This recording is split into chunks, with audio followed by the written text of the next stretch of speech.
देखो रिकॉर्डिंग का मैसेज कर स्क्रीन शेयर। Yes ma'am. अच्छा देखो हम लोग एक्टिविटी बेस्ड कॉस्टिंग जो है वो कंप्लीट कर लेंगे आज। इसमें एमसीक्यू, एक केस सिनेरियो क्वेश्चन और एक प्रैक्टिकल क्वेश्चन 5 ये बाकी है। तो प्रैक्टिकल क्वेश्चन 5 से स्टार्ट करते हैं। क्वेश्चन बड़ा है, मैंने बोला था एक बार पढ़ के रख सकते हैं, मीटर बताते हैं।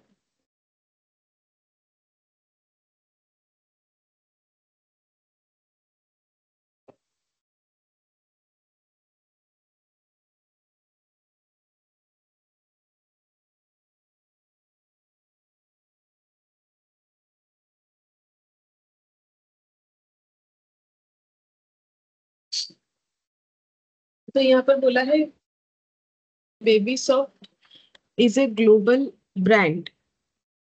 Baby soft is a global brand created by bio organic limited. तो कोई कंपनी है, ठीक है, तो बायो ऑर्गेनिक लिमिटेड जिसने बेबी सॉफ्ट एक ब्रांड बनाया, मतलब शायद कुछ प्रोडक्ट बेचता होगा। The company manufactures three range of beauty soap like baby soft gold, baby soft pearl, baby soft diamond.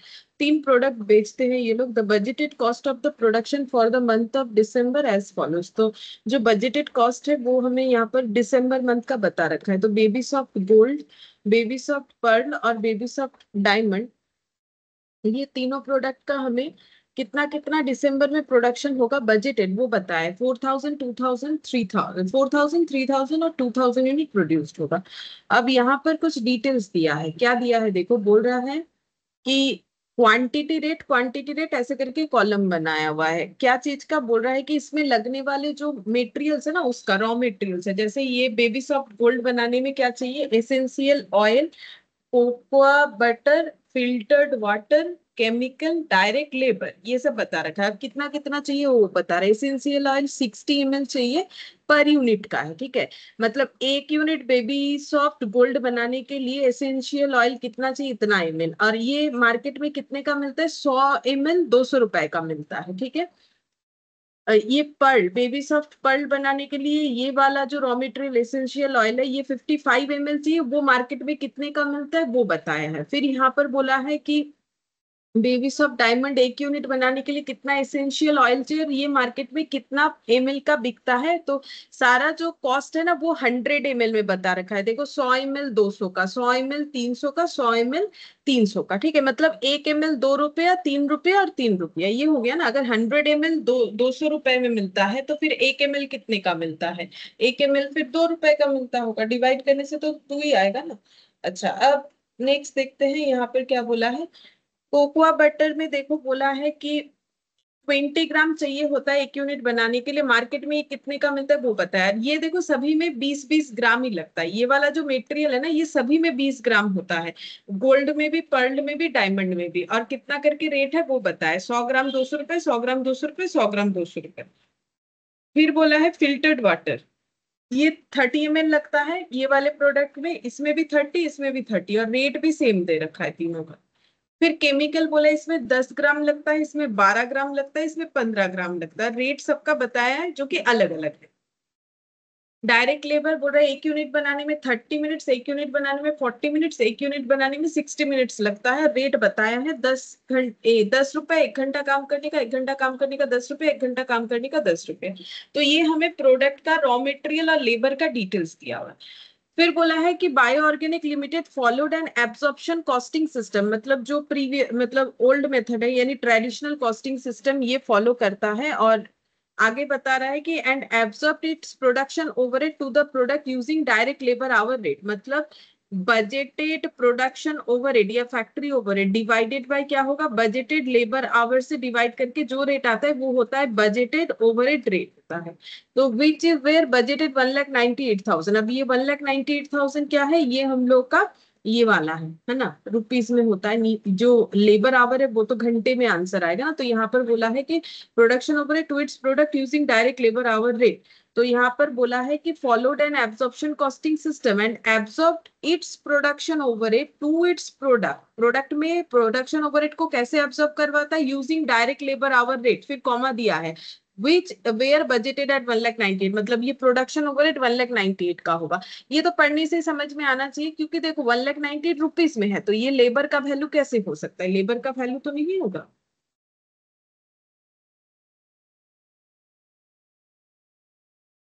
अच्छा।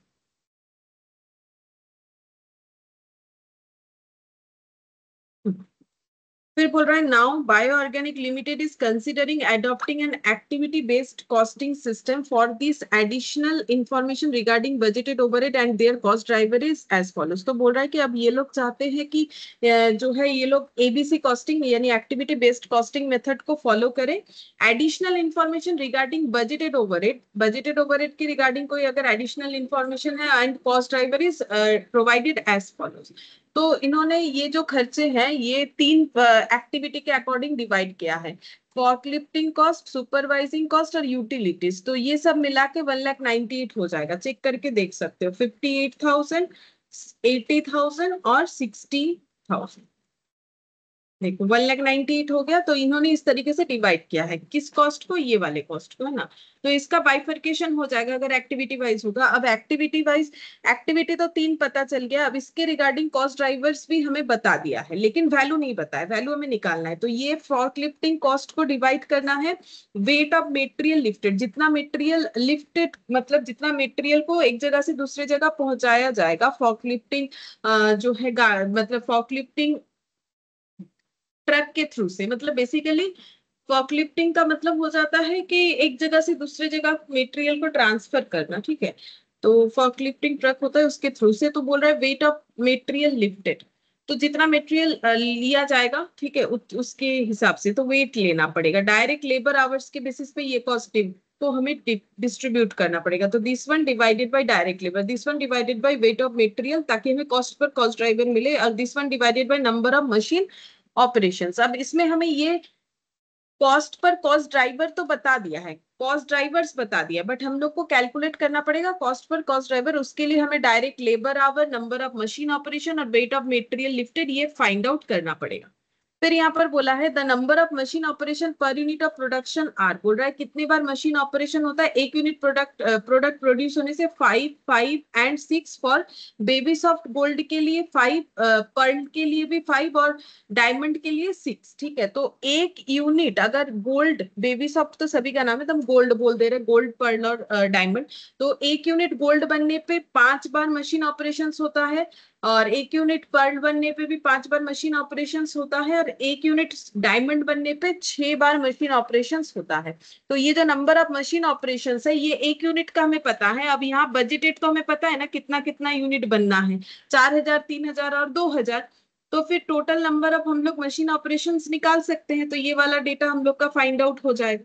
फिर यहाँ पर और एक चीज बोला है, कंसिडर करना है mass of 1 litre of essential oil and filtered water equivalent to 0.8 kg and 1 kg respectively. मतलब बोल रहा है कि 1 लीटर एसेंशियल ऑयल को इक्विवेलेंट करना है 0.8 kg के साथ, मतलब 1 लीटर यानी 0.8 kg इस केस में, और 1 litre filtered water equivalent to 1 kg। यहाँ पर ये पढ़ने से समझ में आएगा, mass of 1 litre essential oil and filtered water equivalent to 0.8 kg, तो फॉर ये वाला एसेंशियल ऑयल और 1 kg ये for filtered water। mass of output produced is equivalent to the mass of input material taken together। इसका मतलब हो गया कि जितना आउटपुट प्रोड्यूस होगा वो इक्विवेलेंट है इनपुट जितना दिया जाएगा उसके साथ। मतलब जितना अगर हम लोग जितना इनपुट देंगे उतना ही आउटपुट मिलेगा, इसका मतलब ये हो गया, ठीक है। मास ऑफ आउटपुट, मास का मतलब क्या पता है, जैसे মানে বিজ্ঞানে কোনো বাংলাতে পড়েছো ভর ভার, মানে যেটা যেটাকে বলে, আমরা তো বলতাম কি বলে ওটা, ভুলে যাচ্ছি ধীরে ধীরে ভুলে যাচ্ছি। ভৌত বিজ্ঞান, तो उसको हम लोग बोलते हैं ना, जैसे बांग्ला में আমরা বলি भर भार, ठीक है। तो ये मास, मास का मतलब वही, मास का मतलब क्या होगा,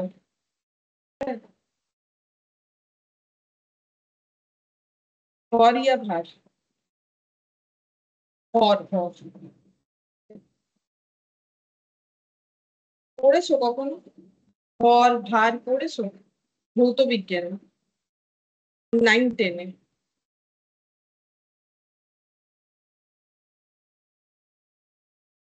नहीं पढ़े हो कभी भी? वही वही, ये मास का मतलब वही है, ठीक है। मतलब मास तुम लोग सोचोगे कि क्या है, तो मास का मतलब वही है, या फिर पता होगा। तो जितना भी आउटपुट प्रोड्यूस्ड होगा वो equivalent to mass of input होगा। मतलब जितना इनपुट देंगे उतना आउटपुट, बेसिकली कोई मेरा किसी तरीके का लॉस नहीं है, ठीक है। मतलब नॉर्मली क्या होता है, इनपुट देने से आउटपुट उतना ही मिले ऐसा जरूरी नहीं है ना, थोड़ा तो लॉस होता है, ये नॉर्मल बात है। बट यहाँ पर हमें कंसिडर करने बोला है कि किसी तरीके का लॉस नहीं होगा, ठीक है।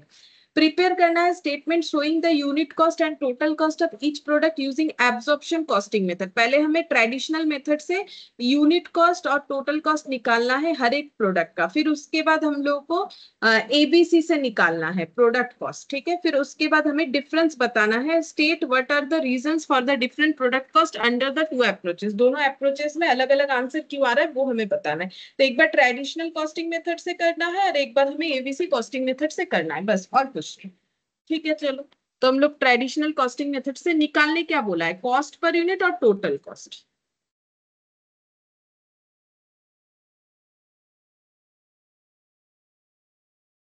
तो question number 5,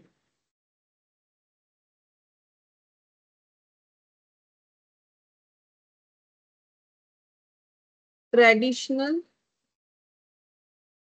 absorption costing method.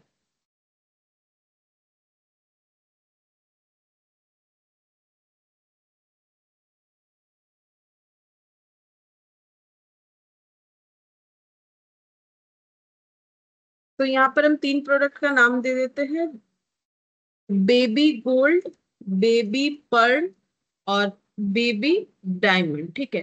या ऐसे ही कुछ नाम था, बेबी सॉफ्ट, तो जो भी हो, ठीक है। तो मैंने ऐसे करके दे दिया, तुम लोग पूरा लिख सकते हो अगर लिखना चाहो तो। अच्छा, अब हमें एब्जॉर्प्शन कॉस्टिंग मेथड से क्या करना है, कॉस्ट जो है कॉस्ट पर यूनिट ये निकाल के देना है, ठीक है। और टोटल कॉस्ट निकाल के देना है। तो कॉस्ट पर यूनिट के लिए सबसे पहले क्या लिखेंगे, मेटेरियल का खर्चा, ठीक है। तो मेटेरियल का खर्चा लिखते हैं चलो। तो मेटेरियल क्या क्या है, मेटेरियल तो कोई एक नहीं है, बहुत सारा मेटेरियल है। जैसे कि ये रहा essential oil, cocoa butter, filtered water और केमिकल, ये सभी मेटेरियल है। वो तो पढ़ के समझ में आ रहा है ना कि ये सब हमारा मेटेरियल है। तो सबसे पहले आ जाएगा डायरेक्ट मेटेरियल कॉस्ट, लेकिन उसके लिए हम लोग को बनाना पड़ेगा वर्किंग नोट। तो हम यहाँ पर लिख के रखते हैं direct material cost.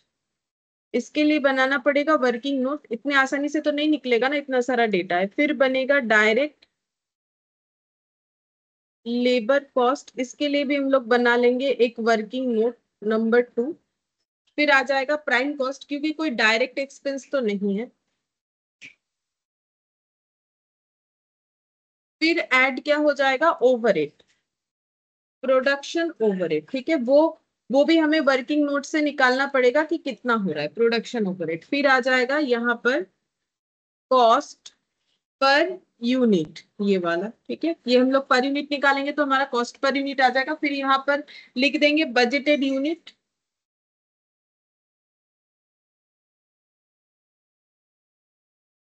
Total cost, ये आ जाएगा, ठीक है। तो सबसे पहले हम लोग एक एक करके वर्किंग नोट बना लेते हैं। पहले working note number 1,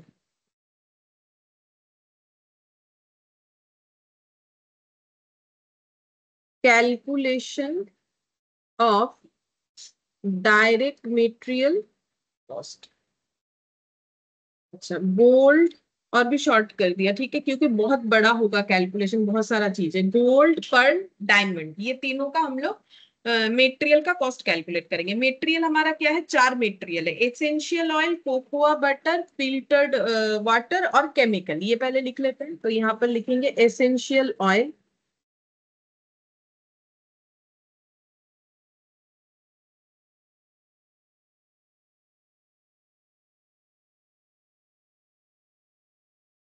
cocoa butter, filtered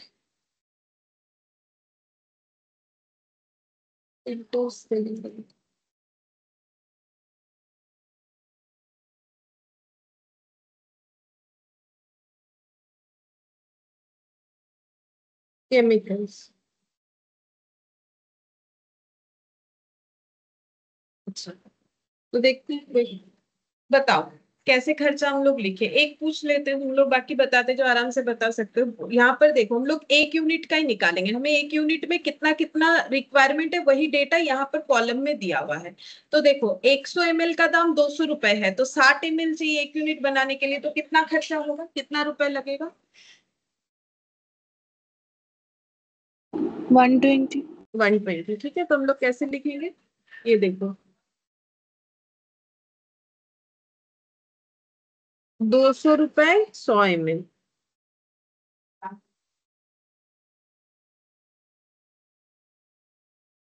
into 60 ml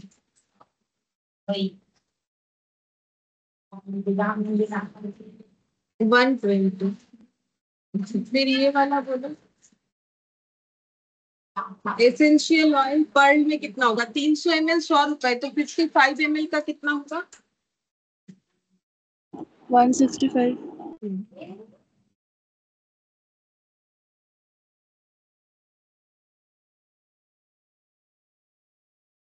और डी डायमंड का 300 डिवाइडेड बाई 100 इंटू 65, देखो कितना होगा?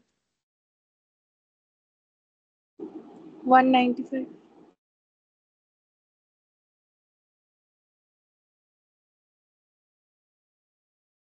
अच्छा, फिर कोकोआ बटर, कोकोआ बटर का देखते हैं। कोकोआ बटर का देखते हैं, 20 ग्राम चाहिए, 100 ग्राम 200 रुपए का, तो कितना होगा?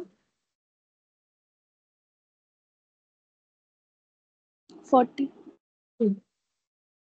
तो ऐसे हो जाएगा, हमारे एमएल एमएल नहीं लिख रहे, ठीक है, डायरेक्ट लिख दे रहे, बहुत सारा डेटा लिखना पड़ेगा। इंटू 20, 40 रुपीज, ठीक है। उसके बाद वाला बताओ कितना होगा? सेम हो जाएगा सभी में, देखो 200 बाई 100, 200 बाई 100, सभी में 20-20 ग्राम चाहिए, तो सभी का आंसर 40 होगा।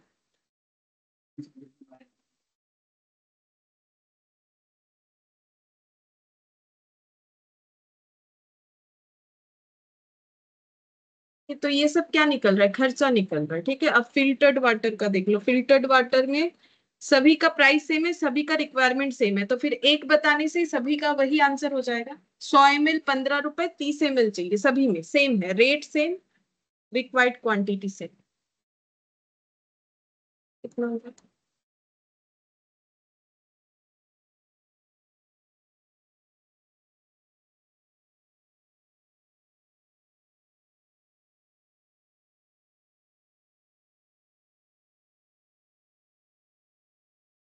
बोलो, कितना होगा?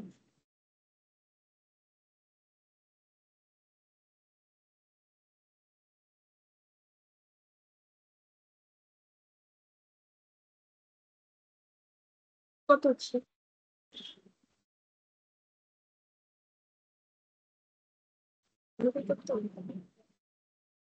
4.5। 4.5। तो इसके बाद केमिकल्स, केमिकल्स का बता दो, 10 ग्राम, 12 ग्राम, 15 ग्राम, और रुपए है 30, ये 30/100 इंटू 10, 30/100 इंटू 10 कितना हो जाएगा? 3 रुपये।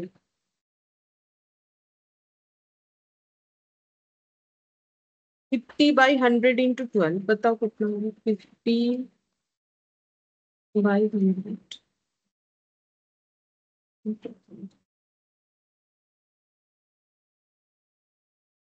6। 60/100 इंटू 15।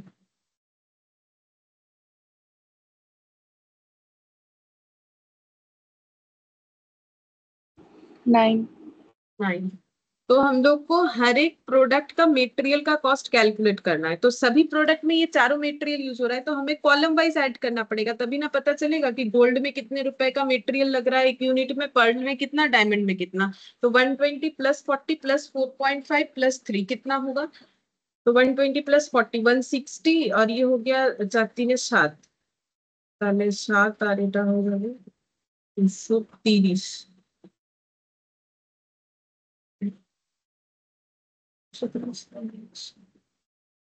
160, 167 पॉइंट। तो ये हो जाएगा 165, 40 40 और ये 6, ये 10 हो गया, 40 50 50, और ये हो जाएगा 215 0.5 195 ये कितने हो गए लास्ट में 0.5 48 ठीक है। तो हमें पता चल गया कि एक एक यूनिट के लिए कितना रॉ मटेरियल चाहिए। तो अब यहाँ पर लिख देते हैं। तो 167.5 215.5 248.5 ठीक है। अब डायरेक्ट लेबर निकालेंगे। Working note number 2 calculation of direct labour cost. तो गोल्ड पर्ल और डायमंड। तो direct labour cost per unit निकालेंगे ठीक है। तो 1 घंटा काम करने से 10 रुपए मिलता है गोल्ड वाला प्रोडक्ट के लिए और 30 मिनट लगता है 1 यूनिट बनाने में। तो इसमें डायरेक्ट लेबर कॉस्ट कितना होगा। तो 60 मिनट्स के लिए 10 रुपीज, तो 30 मिनट्स के लिए कितना हो जाएगा।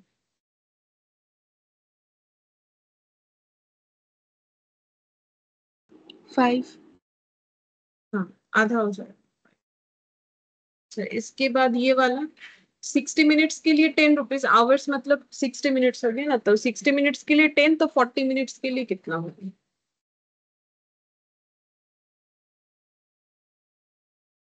ये शायद पॉइंट में आएगा मुझे। 6 40/6 हो जाएगा। 6.6। और ये वाला 1 घंटे के लिए 10 रुपया 60 मिनट्स के लिए कितना होगा।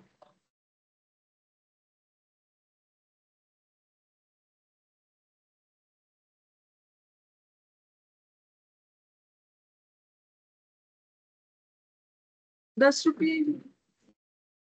5 6.7 और 10।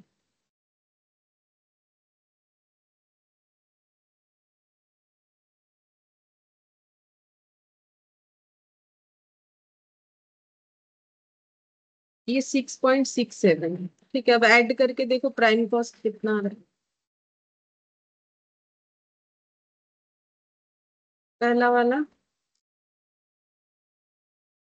172.50 और ये वाला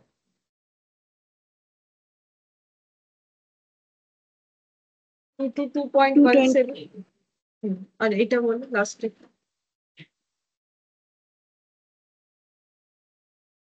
258.5 अब हम लोग प्रोडक्शन ओवरहेड निकालेंगे ठीक है। लेकिन प्रोडक्शन ओवरहेड हमें कैसे लगाना है। एब्जॉर्प्शन कॉस्टिंग मेथड से ठीक है। वर्किंग नोट नंबर 3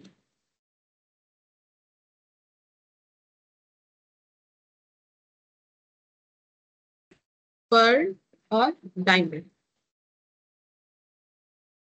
हम लोग को क्या निकालना पड़ेगा ओवरहेड रेट। तो ओवरहेड रेट पहले निकालते। तो ओवरहेड रेट कैसे निकलेगा। टोटल बजटेड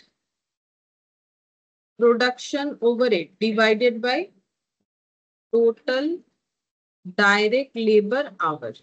तो टोटल प्रोडक्शन ओवरहेड ये क्वेश्चन में गिवन है 1,98,000 दिया हुआ था। डायरेक्ट लेबर आवर हम लोग को निकालना पड़ेगा। तो यहाँ पर ऊपर लिखते कैलकुलेशन ऑफ ओवरहेड रेट। तो लेबर आवर हम लोग कैसे निकालेंगे। तो देखो टोटल अगर ऊपर कॉस्ट है तो मुझे भी टोटल डायरेक्ट लेबर आवर चाहिए ठीक है। तो डायरेक्ट लेबर आवर हम लोग कैसे निकालेंगे। तो हम लोग को पता है कि direct labour our per unit कितना है। तो ये लिख लेते हैं direct labour our per unit. ये क्वेश्चन में हमें दिया हुआ है। ये देखो direct labour our per unit दिया हुआ है। देखो 30 1 यूनिट बनाने में 30 मिनट्स 40 मिनट्स 60 मिनट्स ठीक है। तो 30 मिनट्स 40 मिनट्स और 60 मिनट्स।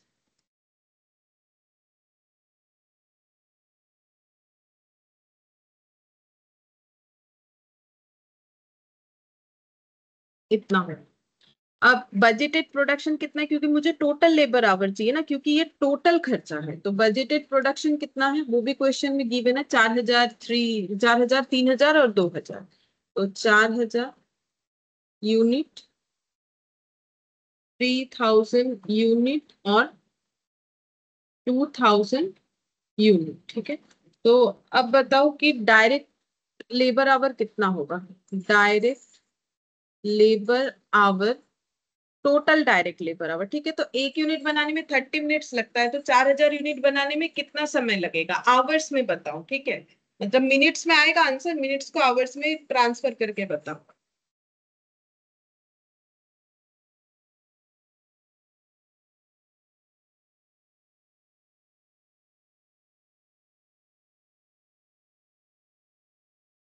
बोलो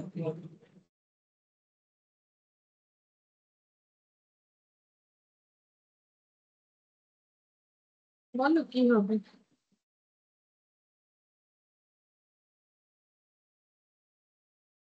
4000 यूनिट बनाने में कितना समय लगेगा। 1 यूनिट बनाने में 30 मिनट्स, 4000 बनाने में।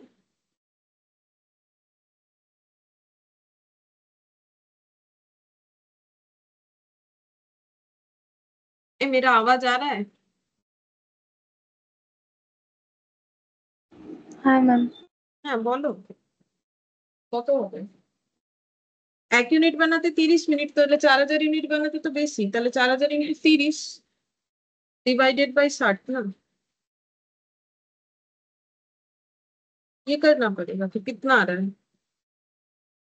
2000। इसके बाद में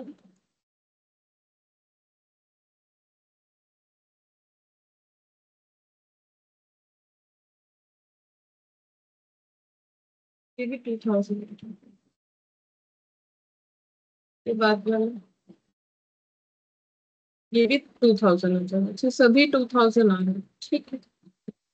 2000 आवर्स, तो यहाँ पर कितना हो जाएगा टोटल। लिखेंगे हम लोग 2, 4 और 6, मतलब ये हो जाएगा 6000 hours total direct labour our. तो फिर पर यूनिट कितना हो जाएगा रुपीज।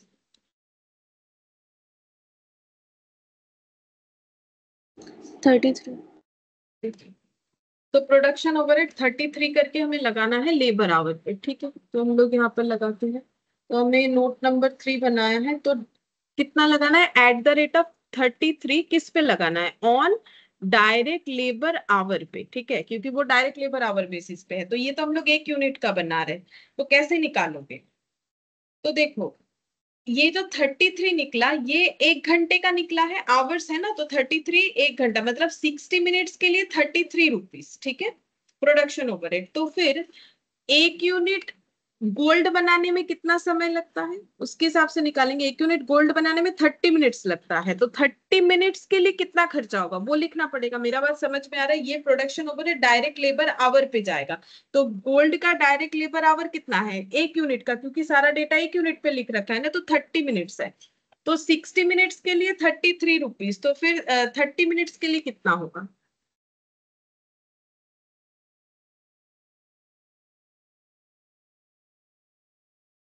16.5। है 16.5। अच्छा सेम तरीके से ये वाला भी 40 मिनट्स लगता है, तो फिर 40 मिनट्स के लिए कितना 33 करके रेट अगर है 1 घंटे का, तो 40 मिनट का कितना होगा।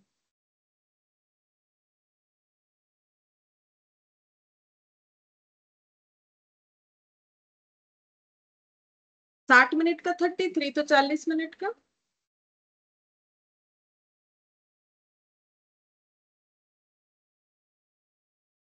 22। उसके बाद 60 मिनट्स का कितना होगा। ये तो आसान है, 60 मिनट्स का ही 33 है, तो 60 मिनट्स लगेगा तो कितना होगा 33। 33 होगा। अब यहाँ पर एक चीज कर सकते हैं हम लोग, ये याद रखने के लिए हम लोग ऐसे लिख सकते हैं, हर जगह पे हमें ऐसे लिखना है 60 मिनट्स के लिए 33, तो 33/60 इंटू यहाँ पर लिख देंगे जो भी हम लोग का लेबर आवर पर यूनिट है वो लिखना पड़ेगा, ठीक है। तो ऐसे करके हम लोगों ने कैलकुलेशन किया है समझने के लिए, या फिर चाहो तो यहाँ पर वर्किंग नोट में भी इसे हम लोग कर सकते हैं, ठीक है। यहाँ पर भी कर सकते हैं, ये हो गया ना। यहाँ हम लोग लिख सकते हैं कितना कितना खर्चा होगा। बाकी देखो यहाँ बना दिया है तो और नहीं बना रहे, तुम लोग चाहो तो वर्किंग नोट में बना लेना, ठीक है, क्योंकि यहाँ पर तो फिर जो है जो कॉपी देखेंगे उनको समझ में आना चाहिए ना। तो फिर ऐसे करके लिखा है मैंने, तो लेबर आवर कहीं लिख के दिखाया नहीं, तो एक काम कर सकते हो यहाँ पर जो हम लोगों ने लेबर आवर लिख रखा है ना 30 मिनट्स ही है, तो अब हम लोग यहाँ पर प्रोडक्शन ओवरहेड कॉस्ट ऐसे लिख सकते हैं। मेरा नहीं, यहाँ जगह नहीं है, यहाँ जगह होने से बेटर होता। प्रोडक्शन ओवरहेड कॉस्ट तो हम लोग कैसे लिखेंगे, ये हो जाएगा 33 minutes divided by 33 rupees for 60 minutes into 30 ऐसे। ये गोल्ड के नीचे, और ये यहाँ पर गोल्ड, यहाँ पर पर्ल, और यहाँ पर डायमंड ऐसे करके, तो ये हो जाएगा 33/60, ये फिक्स्ड है, ये 40 मिनट्स, ठीक है। और यहाँ पर 33/60 इंटू 60 ऐसे करके हम लोग का आंसर आ जाएगा। तो एक आ रहा है पहला वाला 16.5, उसके बाद वाला 22, उसके बाद वाला 30। अच्छा, अब ये सब ऐड करो, करके देखो कॉस्ट पर यूनिट कितना आ रहा है। तो ये दोनों ऐड करने से 6 2 8 7 1 8 188 और 1 रुपया 189 रुपीज आ जाएगा। ये वाला हो जाएगा 244.17, और ये वाला आ जाएगा 0.503 और 8 11 291 आ रहा है 291.50। अब टोटल कॉस्ट निकालेंगे, तो टोटल कॉस्ट कितना हो जाएगा, बजटेड यूनिट है 4000, 3000 और 2000, तो मल्टीप्लाई करने से पता चल जाएगा। एक यूनिट का अगर 189 है तो 4000 का कितना होगा, तो कैलकुलेट करो। 7,56,000. 7,56,000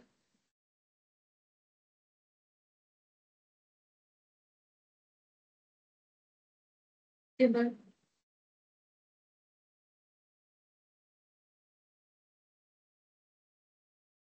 7,32,510.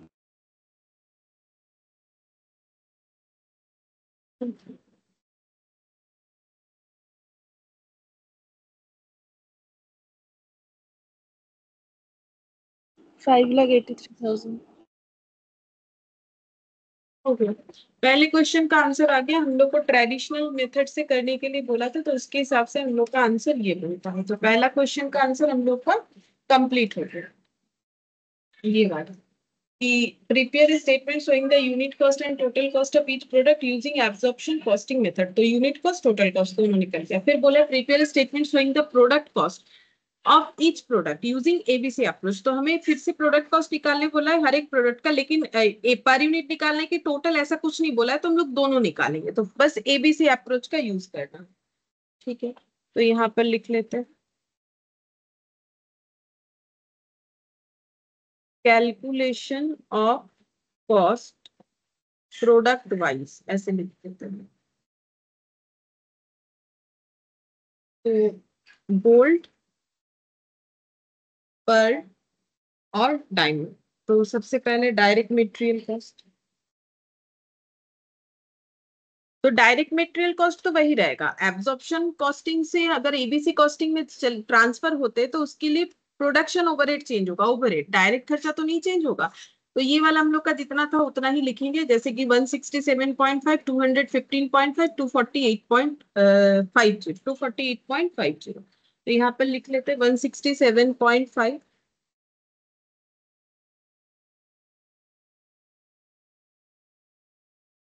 215.50, 248 डायरेक्ट लेबर कॉस्ट। ये भी हम लोग का वही होगा, ये सब पर यूनिट आ रहा है।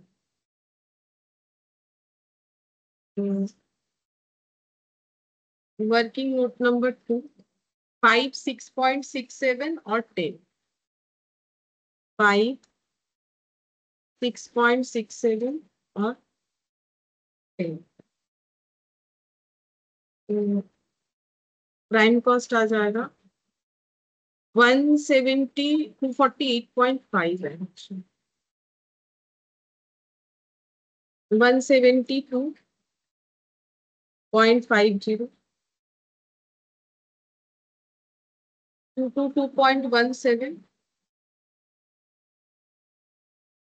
258.50, ये आ गया प्राइम कॉस्ट। ये सब पर यूनिट है, ठीक है, per unit, per unit, per unit.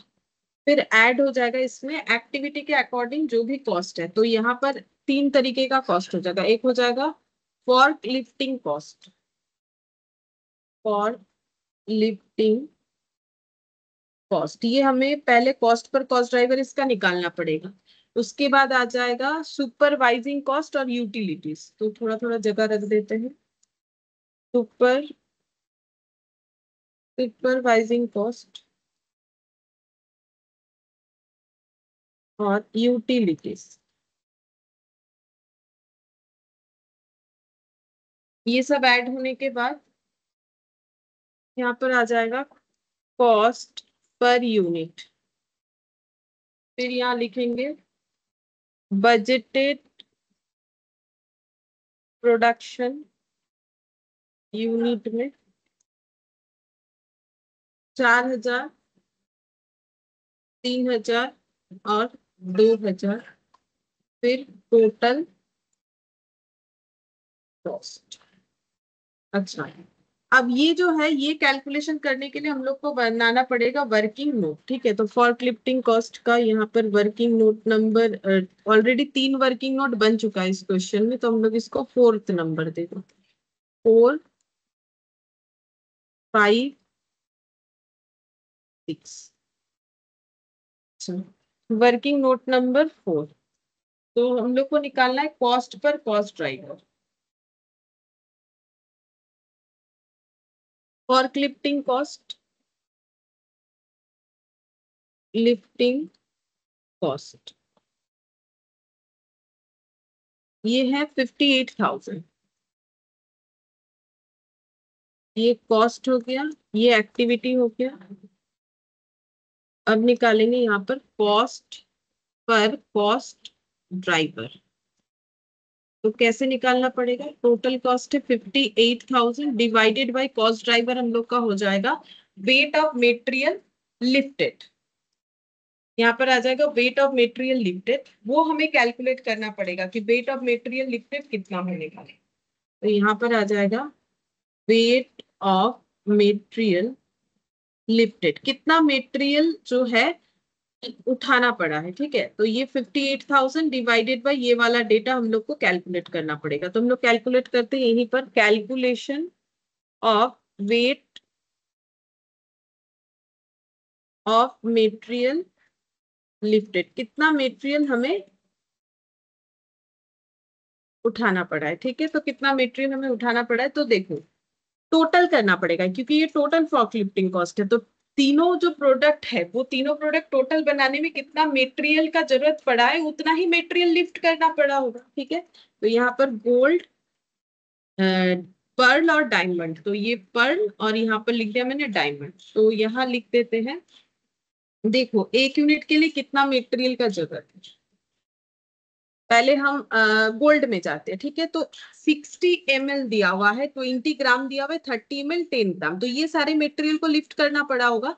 But इसका कॉस्ट निकालने का एक प्रॉब्लम हो जाएगा, 1 ml में है, 1 ग्राम में है, 1 ml में, 1 ग्राम में। तो या तो हमें सभी डेटा को ml में या सभी डेटा को ग्राम में करना पड़ेगा, तब ना हमें टोटल वेट पता चलेगा। टोटल वेट या तो ml में निकालना चाहिए या तो ग्राम में निकालना चाहिए, किसी भी एक तरीके से निकालेंगे तो ठीक रहेगा। तो हम लोग यहाँ पर देखते हैं कि कैसे निकालने से ठीक रहता है। फिर उससे 4000, 3000 और 2000 से मल्टीप्लाई कर देंगे। मतलब यहाँ पर हम पहले लिख लेते हैं, देखो यूनिट प्रोड्यूस्ड,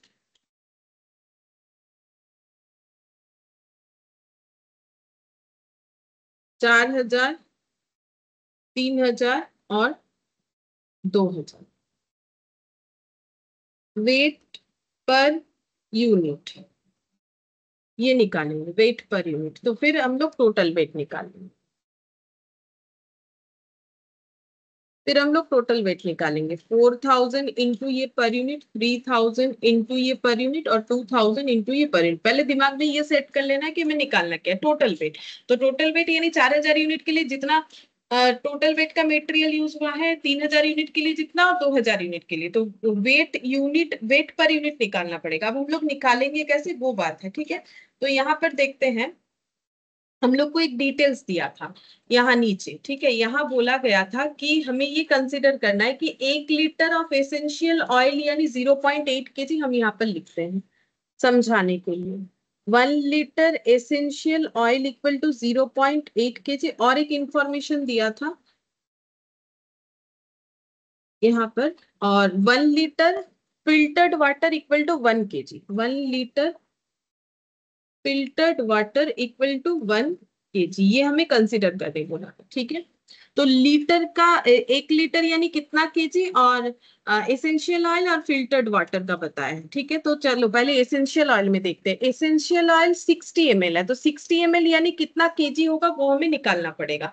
तो अब देखो हमें ना केजी में निकाल के फायदा नहीं, हम लोग सीधा ग्राम में निकाल लेंगे। अगर ग्राम में निकाल लेते हैं तो मेरा ये ऑलरेडी ग्राम में है, ये ग्राम में है, तो मुझे ये दोनों चेंज करने से मेरा काम हो जाएगा, ठीक है।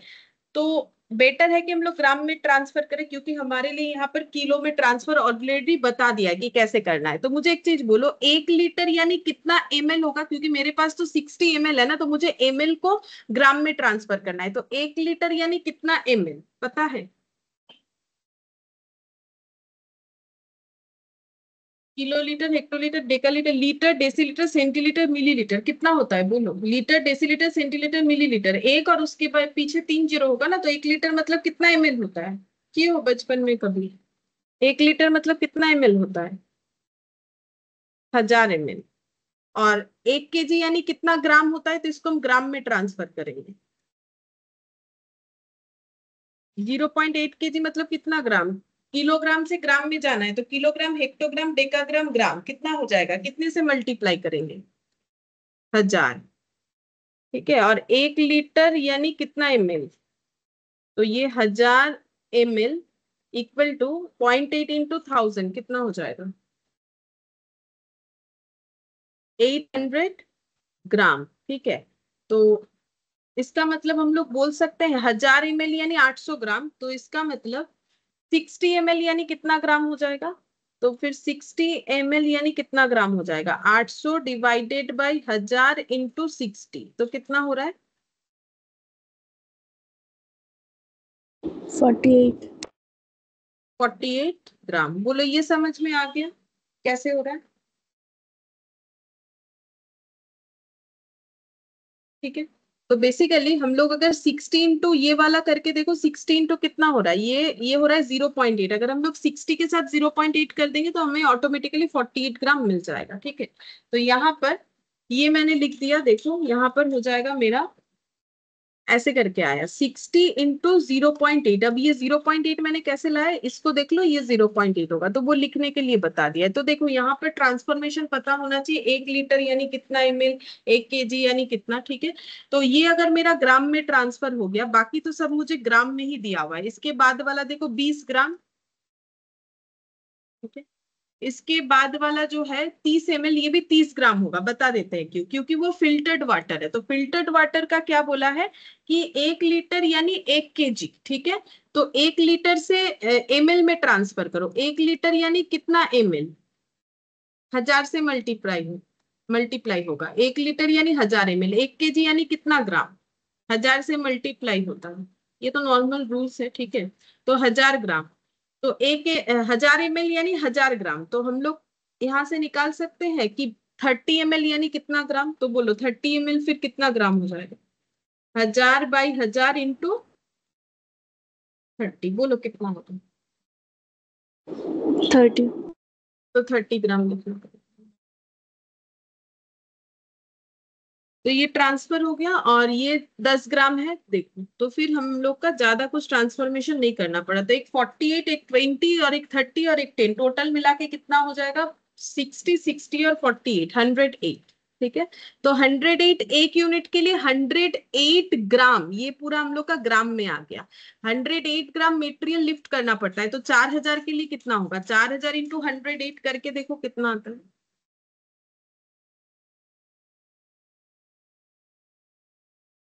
4,30,000। 4,32,000, कितना ग्राम हो गया? अच्छा, अब सेम तरीके से हम लोग यहाँ पर भी निकालेंगे। ये जो बेबी सॉफ्ट पर्ल है, ठीक है, तो पर्ल के केस में 55 ml यानी कितना ग्राम होगा, कैसे निकालोगे? इसी तरीके से निकालोगे, बोलो कैसे निकालोगे? 55 ml यानी कितना ग्राम? सेम यही कंसेप्ट लगेगा, ये तो पूरा फिक्स्ड हो जाएगा ना। तो ये 60 की जगह 55, तो 55 इंटू कितना करने से आ जाएगा? 0.8। ये वाला 0.8 आ रहा है ना,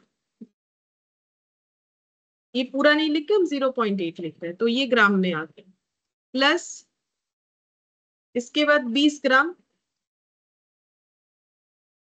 और फिल्टर्ड वाटर का क्या लिखेंगे? 30 ml को कितना लिखेंगे? 30 ml को कितना लिखेंगे? 30 ग्राम। 30 ग्राम हो जाएगा। और लास्ट वाला है 12 ग्राम। तो टोटल कर लो कितना होता है।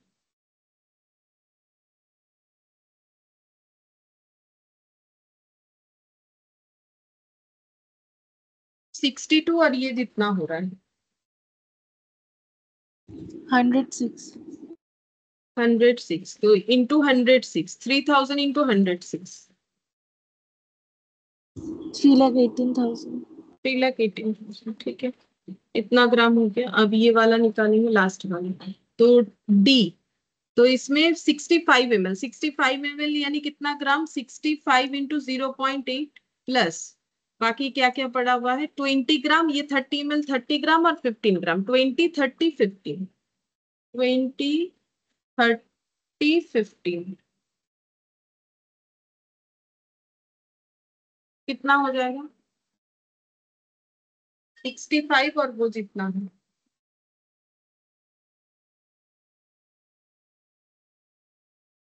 117। 117, 117 मल्टीप्लाई करके देखो। 2,34,000। 2,34,000 इतना ग्राम। तो टोटल कितना हो रहा है? क्योंकि हमें टोटल से डिवाइड करना पड़ेगा टोटल वेट। तो इंडिविजुअली निकाला, आप टोटल वेट यहाँ पर लिख देंगे। तो यहाँ 4,32, 3,18, 2,34 ऐड करके देखना पड़ेगा कितना हो रहा है।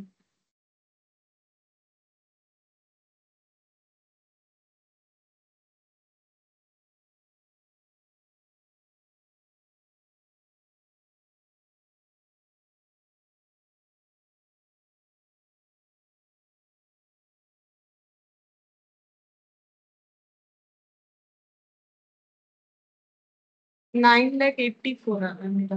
58,000 डिवाइडेड बाई 9,84।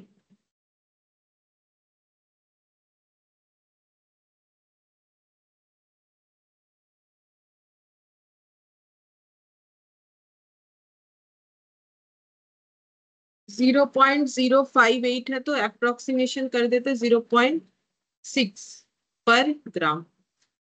इतना हो जाएगा फॉर क्लिफ्टिंग कॉस्ट, 0.06 पर ग्राम करके हो जाएगा। तो यहाँ पर जो मल्टीप्लाई करना है इसे हमें 0.06 करके करना है एट द रेट। ठीक है, तो यहाँ पर कर देते हैं एट द रेट 0.06 पर ग्राम करके होगा। तो अब फॉर क्लिफ्टिंग कॉस्ट कितना लगाएंगे? तो यहाँ पर कितना कितना क्वांटिटी में लगेगा एक यूनिट के लिए? तो ये देखो हम लोगों ने निकाला ना 108, 106 और 117। तो यहाँ पर जब हम लोगों को कॉस्ट लिखना है तो 108, 106 और 107 के लिए मल्टीप्लाई, 117 के लिए मल्टीप्लाई करना पड़ेगा ना। देखो हम लोग का कॉस्ट कितना आ गया पर ग्राम, हमें पता चल गया। कॉस्ट पर कॉस्ट ड्राइवर हमें पता चल गया। ठीक है, अब कॉस्ट कैसे निकालेंगे? ये किस पे लगाएंगे? तो ये एक यूनिट का कॉस्ट दिया हुआ है, तो एक यूनिट मेटेरियल को लिफ्ट करने के लिए 0.06 पर ग्राम का खर्चा होता है। तो अगर गोल्ड प्रोडक्ट का एक यूनिट बनाने में 108 ग्राम मेटेरियल का फॉर्क लिफ्टिंग हुआ है, तो 108 इंटू 0.06 कितना आ जाएगा? देखिए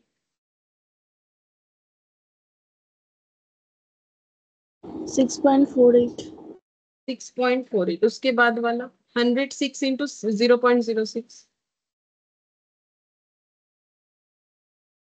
6.36। 6। ठीक है, उसके बाद 117 इंटू 0.06, 7.02। फिर supervising cost, working note number 5, working note number 5। तो इसमें हमें supervising cost direct labour our की बेसिस पे, तो फिर कॉस्ट पर कॉस्ट ड्राइवर ये आसानी से निकल जाए क्योंकि इसका कैलकुलेशन ऑलरेडी हम लोग का किया हुआ है। तो 60,000 यहाँ पर हो जाएगा supervising cost divided by cost per cost driver निकालने के लिए जो कॉस्ट ड्राइवर है direct labour our, direct labour our. तो सुपरवाइजिंग कॉस्ट है 60,000 और डायरेक्ट लेबर आवर कितना है वो हम लोग ऑलरेडी एक बार निकाल चुके हैं, ऊपर जरूरत था ना, ये देखो 6000। तो ये वर्किंग नोट 3 से मिल चुका है 6000 आवर्स। ठीक है, ये कहाँ से मिला है? वर्किंग नोट 3 से। तो फिर डायरेक्ट लेबर आवर कॉस्ट कितना, sorry, cost per cost driver for supervising cost कितना आ रहा है? ₹10 पर आवर। ठीक है, 1 घंटे का ₹10। तो अब हम लोग का खर्चा यहाँ पर कितना हो जाएगा? तो यहाँ लिख देते हैं @ ₹10 करके लगाना है, 10 पर आवर करके। ठीक है, तो 1 यूनिट बनाने में कितना समय लगता है उसके हिसाब से। तो 1 यूनिट बनाने में कितना समय लगता है? ये देखो 30 मिनट्स, पहले वाले का 30 मिनट्स लगता है। तो 30 मिनट्स के अकॉर्डिंग निकालेंगे तो फिर 60 मिनट्स में ₹10 पे करते हैं, तो 30 मिनट्स में कितना पे करेंगे? तो 10/60 × 30 करने से ही पता चलेगा कितना हो जाएगा, ₹5। अच्छा, इसमें कितना हो जाएगा? ये ₹10 पे करते हैं 60 मिनट्स के लिए, तो फिर यहाँ पर कितना समय लगता है? 40 और इसमें 60, तो ये हो गया 40 और इसमें 60। ये तो 10 हो जाएगा, और ये वाला 6.67 ये आ जाएगा। अच्छा, अब यूटिलिटीज।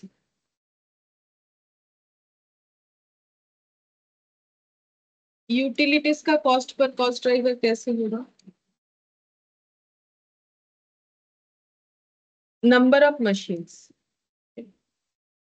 यूटिलिटीज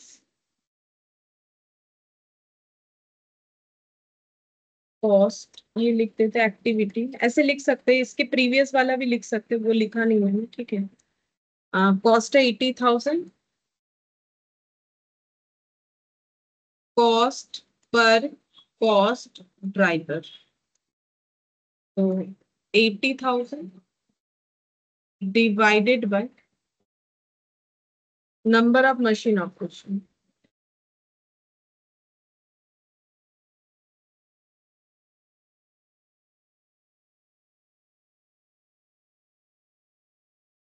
अच्छा, नंबर ऑफ मशीन ऑपरेशंस के लिए नीचे ही डेटा दिया हुआ था, ये देखो कितने कितने मशीन ऑपरेशंस होंगे। तो 1 यूनिट के लिए 5 5 और 6 तीनों प्रोडक्ट का। ठीक है, तो फिर 1 यूनिट के लिए 5, तो ये 4000, ये 3000 और ये 2000 यूनिट, तो फिर कितना हो जाएगा? 4000 × 5, पहला वाला टोटल निकालेंगे ना, नंबर ऑफ मशीन ऑपरेशन, तो 4000 × 5 प्लस उसके बाद वाला 3000 × 5, और उसके बाद वाला 2000 × 5 की जगह ये 6 हो जाएगा। तो देखो कितना, 80,000 डिवाइडेड बाय 20,000, 15,000, 12,000 डिवाइडेड बाय कितना हो जाएगा? 2747। तो 80,000 डिवाइडेड बाय 47 कितना होगा? At the 1.702. रेट ऑफ 1.70, तो ₹1.70 पर मशीन ऑपरेशन। तो जब हम लोग यहाँ पर 1 यूनिट के लिए लगाएंगे तो 1.70 कितने के साथ मल्टीप्लाई करना पड़ेगा? 5, 1 यूनिट के लिए 5, 1 यूनिट के लिए 5, और 1 यूनिट के लिए जितना मशीन ऑपरेशन है 6, तो वैसे मल्टीप्लाई होगा। तो 1.7 × 5, 1.7 × 5 और 1.7 × 6 कितना आ जाएगा?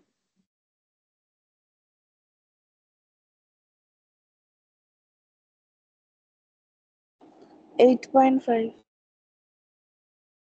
चलो, ये वाला दोनों ही सेम आंसर आएगा, लास्ट वाला 10.2. अब ये टोटल करना पड़ेगा, टोटल करके देखेंगे कॉस्ट पर यूनिट कितना आ रहा है। तो टोटल करना पड़ेगा, कितना कितना आ रहा है?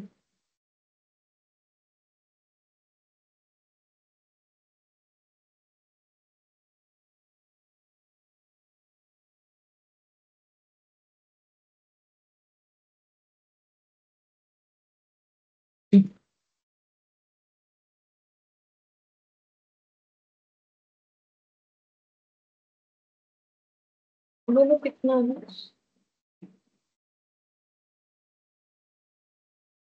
192.48.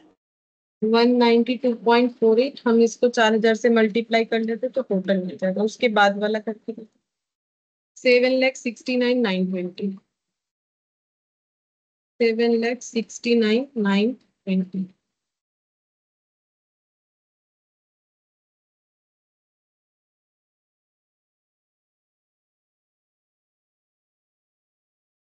ये वाला 43.17. 43.7 नहीं आ रही, 7।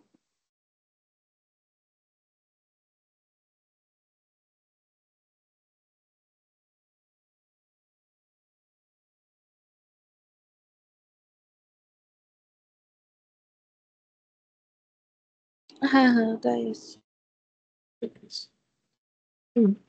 इंटू 3000 तो टोटल आ जाएगा 3000। हम टोटल करें तो 7,31,100। और लास्ट वाले 285.72. 285.72 इंटू 2000,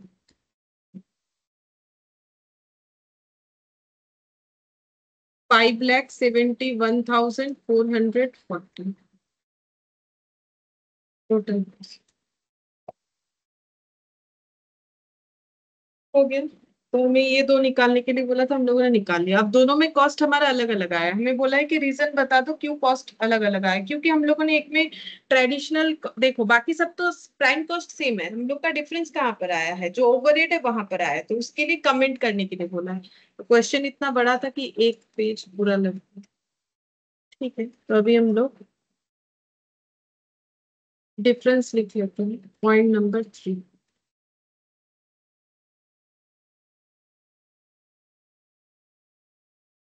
तो डिफरेंस के लिए लिखना है the difference in the total cost,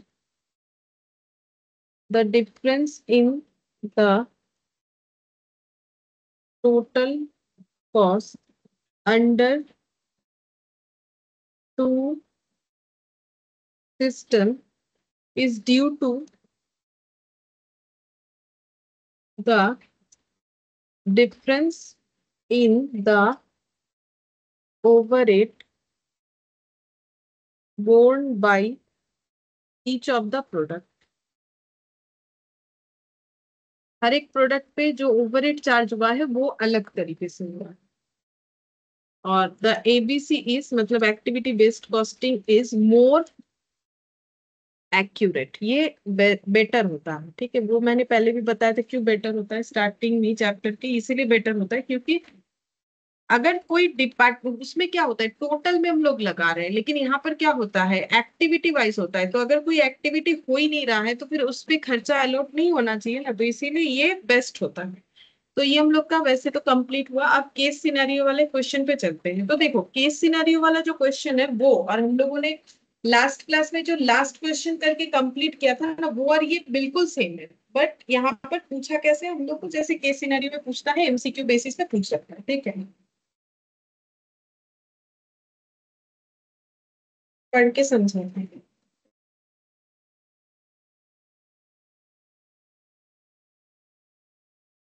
बोला है the sales department of a limited is analysing the customer profitability for the product Z. तो बोल रहा है कि ए लिमिटेड जो कंपनी है उसका जो सेल्स डिपार्टमेंट है वो एनालाइज करना चाहता है कि प्रॉफिटेबिलिटी कितना है प्रोडक्ट जेड का।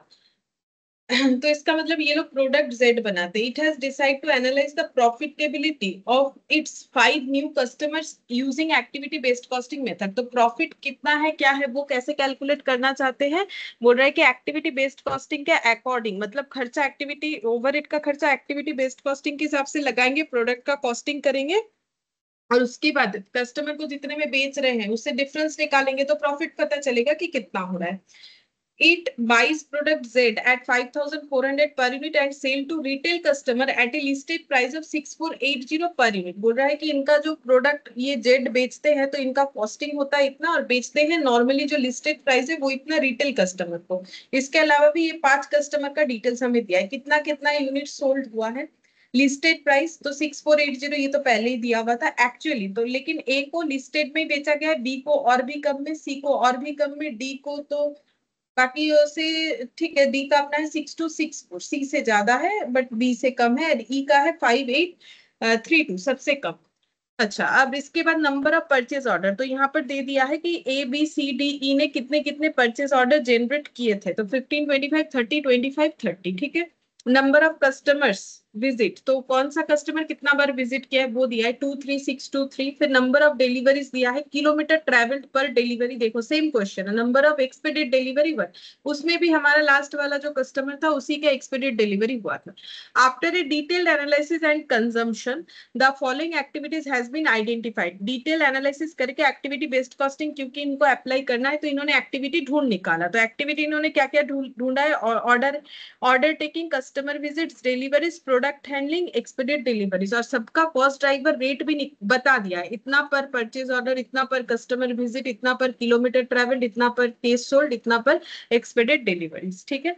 अब हम लोग को पहला क्वेश्चन क्या दिया है, you have been assigned the following task of computing different cost information for managerial decision making। तो हमें अलग अलग कॉस्ट निकाल के देना है ताकि मैनेजरियल डिसीजन लिया जा सके। जैसे कि पहला क्वेश्चन पूछा है, how much cost on customer visit is incurred on customer ई।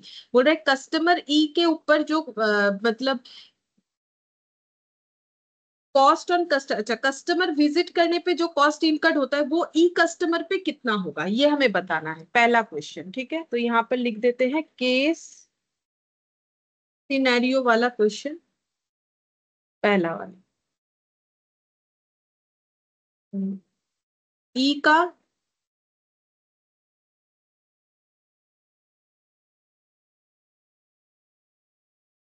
पहला क्वेश्चन, तो बताओ ई कस्टमर का विजिटिंग का कॉस्ट कितना होगा। तो ई कस्टमर कितना बार विजिट किया है, 3 टाइम्स। तो एक बार विजिट करने से कितना खर्चा लगता है, तो 3600 पर कस्टमर विजिट। तो फिर ई का कितना बार हो जाएगा कस्टमर विजिट कॉस्ट,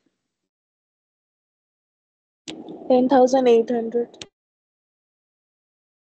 10,800।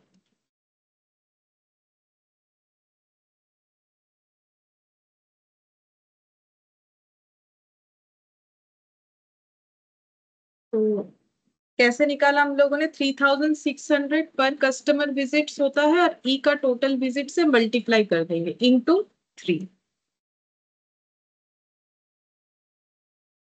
10,800 में आंसर है। तो ये हम लोग का कौन से ऑप्शन के साथ मैच होगा, ये हम लोग का हो गया बी के साथ मैच, तो मैंने यहाँ लिख दिया है बी। सेकेंड वाला देखते हैं क्या पूछे। सेकेंड वाले में पूछा है what is the cost of goods sold for customer D. Customer D का कॉस्ट ऑफ गुड्स सोल्ड कितना है ये हम लोग को बताना है, ठीक है। तो कस्टमर डी का कॉस्ट ऑफ गुड्स सोल्ड बताना है, तो उसके लिए कॉस्ट ऑफ गुड्स सोल्ड के लिए हमें क्या डेटा चाहिए, सेल्स माइनस, यहाँ पर लिखते हैं cost of goods sold for D, ठीक है, ये निकाल के देना है। तो कॉस्ट ऑफ गुड्स सोल्ड कैसे निकलेगा, सेल्स वैल्यू माइनस क्या करेंगे, जो हम लोगों का सीओ जीएस है, ठीक है, sorry sales value minus profit करेंगे तो ही पता चल जाएगा ना कि सीओ जीएस कितना है, तो ये हमें सीओजीएस पता चलेगा। तो ये हमें कस्टमर डी के लिए निकालना है। तो कस्टमर डी का सेल्स पहले कैलकुलेट करते हैं, तो कस्टमर डी का सेल्स कितना है, 7,500 बेचा है 6264 से, तो 7,500 इंटू 6264। अब प्रॉफिट कितना कमाया है, क्योंकि देखो इन्होंने इन्होंने खरीदा कितने में था, इन्होंने खरीदा कितने में था 5400। हम लोग ऐसे करके करें जल्दी हो जाएगा। ये देखो हम लोग पहले निकाल लेते हैं कि पर यूनिट में कितना प्रॉफिट कमाए, 7,500 में बेचा और 7,500 यूनिट बेचा है, बेचा कितने में 6264 और खरीदा था 5400। तो ऐसे कर दो 6264 माइनस 5400, तो ये आ जाएगा पर यूनिट कॉस्ट, क्योंकि देखो ये मेरा सेल्स वैल्यू है और ये मेरा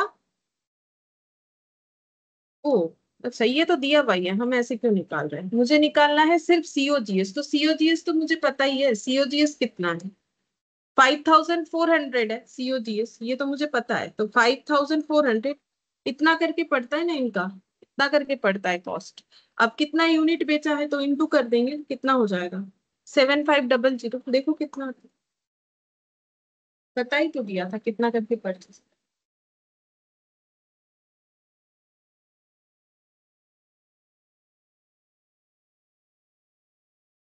कितना आ रहा है? 4 crore 5 lakh. 7 crore 5 lakh. 4 crore.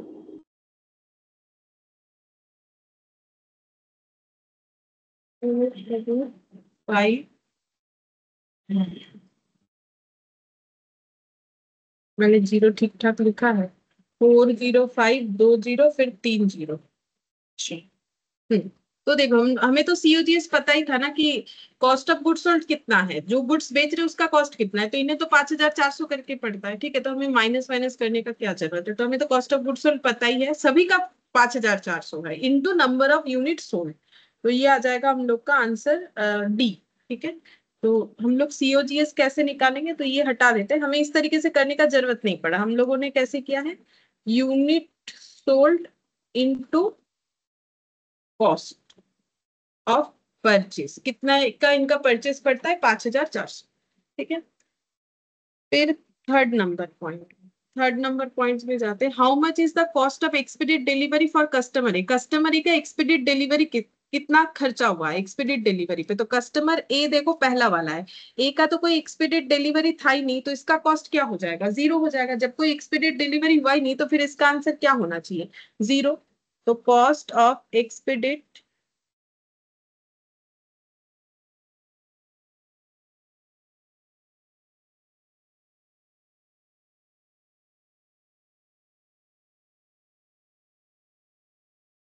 Delivery for customer A is zero, क्योंकि उनका कोई एक्सपेक्टेड डिलीवरी था ही नहीं।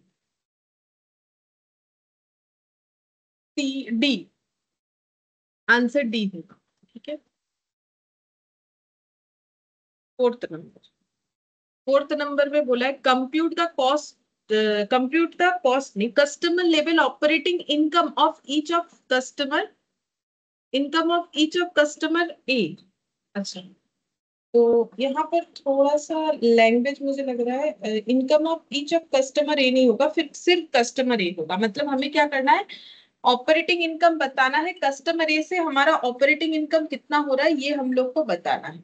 ठीक है, कि कस्टमर ए से हम लोग का ऑपरेटिंग इनकम कितना हो रहा है, तो यहाँ पर कैलकुलेट करते हैं ऑपरेटिंग इनकम फ्रॉम कस्टमर ए। तो कस्टमर ए से ऑपरेटिंग इनकम निकालेंगे, तो ऑपरेटिंग इनकम कैसे निकला था, प्रीवियसली ऐसा क्वेश्चन क्या है, पहले जीपी निकालना था, तो पहले ग्रॉस प्रॉफिट निकाल लेते। तो यहाँ पर थोड़ा शॉर्टकट तरीके से करेंगे, क्योंकि केस सिनेरियो बेस्ड क्वेश्चन है, डिटेल्स में हमें करने का क्या जरूरत है, हमें तो आंसर सिर्फ इसमें देना है और बाकी ये हमारा वर्किंग नोट हो जाएगा। पहले ए से ग्रॉस प्रॉफिट निकालते हैं, तो ए से ग्रॉस प्रॉफिट कितना होगा, ए को हम लोग 6480 में बेचते हैं 5400 का चीज, तो ग्रॉस प्रॉफिट कितना हो जाएगा 6480 माइनस 5400, इतना प्रॉफिट कमाते हैं इनटू जितना यूनिट बेचा है, तो टोटल हो जाएगा इनटू 4500। ठीक है, इससे हमारा ग्रॉस प्रॉफिट आ जाएगा, तो कितना आ रहा है 6480 माइनस 5400 इंटू 4500, तो ग्रॉस प्रॉफिट हो गया 48,60,000। ठीक है, अब जीपी से क्या लेस करना है, जितना भी हमारा ऑपरेटिंग कॉस्ट है वो लेस करने से हमें ऑपरेटिंग प्रॉफिट पता चलेगा। ऑपरेटिंग कॉस्ट में हम लोग क्या क्या कंसीडर करेंगे, हम लोग क्योंकि एक्टिविटी बेस्ड कॉस्टिंग के अकॉर्डिंग चल रहे हैं तो उस तरीके से हो जाएगा। तो पहले ऑर्डर टेकिंग कॉस्ट, तो ऑर्डर टेकिंग कॉस्ट तो वो कितना हो जाएगा, तो यहाँ पर तो बता दिया है कितना है 4500 पर परचेज ऑर्डर, तो 4500 इंटू ए ने जितने सारे ऑर्डर प्लेस किए होंगे, तो ए का कितना सारा ऑर्डर प्लेस किया हुआ है, तो ये देखो 15, तो इंटू 15 हो जाएगा, तो कितना आ रहा है 67 और ये 20 67,500। उसके बाद कौन सा कॉस्ट लेस होगा, ऑर्डरिंग कॉस्ट के बाद जो एक्टिविटी में दिया हुआ है, customer visits, customer visit cost. तो कस्टमर विजिट कॉस्ट जितना है पर कस्टमर इनटू इन्होंने जितने सारे विजिट्स किए हैं, तो 3600 इनटू कितने सारे विजिट किए हैं, तो यहाँ पर नंबर ऑफ कस्टमर विजिट्स जो है वो है 2। तो यहाँ पर कितना हो जाएगा 7200। कस्टमर विजिट्स के बाद डिलीवरीज 7.50 पर डिलीवरी किलोमीटर ट्रैवल।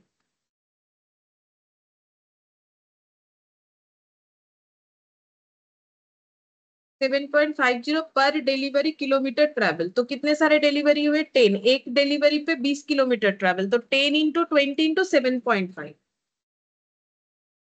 हम लोगों ने ये ऐसा सेम क्वेश्चन पहले किया हुआ है, ठीक है, तो हम इसीलिए ज्यादा डिटेल्स में नहीं लिख रहे, डायरेक्टली लिखते रहे। तो 200 इंटू मतलब 7.5 इंटू 2 करने को 1500। अच्छा, और इसके बाद डिलीवरीज के बाद और क्या था, प्रोडक्ट हैंडलिंग 22.50 पर केस सोल्ड।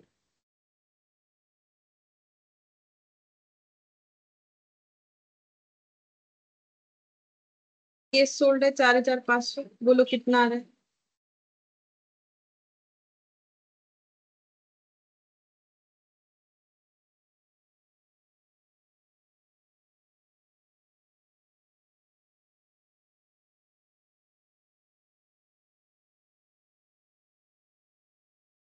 बोलो कितना आ रहा है, माइनस कर ले।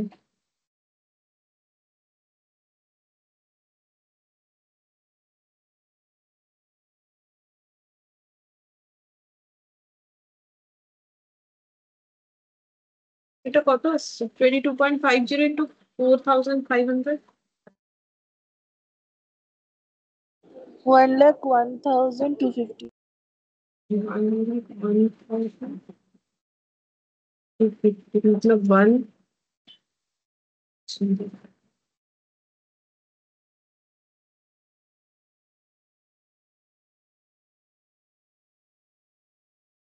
46,82,550। देखते हैं कोई ऑप्शन है कि नहीं। अब एक्सपीडेड डिलीवरी था, इसके बाद वाला खर्चा वो तो ए का है ही नहीं, तो मैंने लिया नहीं क्योंकि ए का तो एक्सपीडेड डिलीवरी है नहीं।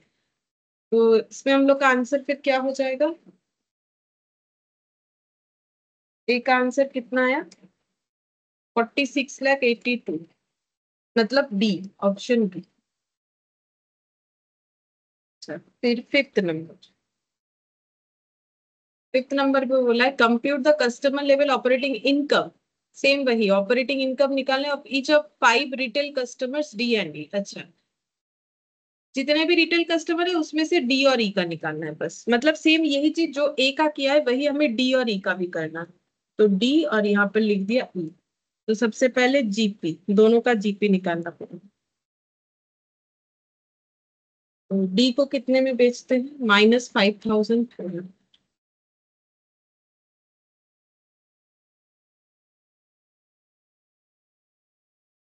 7 डी को बेचते हैं हम लोग 6480 में। अच्छा, नहीं 6264 और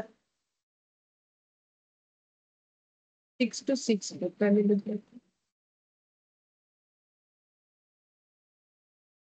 -5400 इंटू 7500। और ई का नीचे बना लेते हैं 12,750 और 5,830।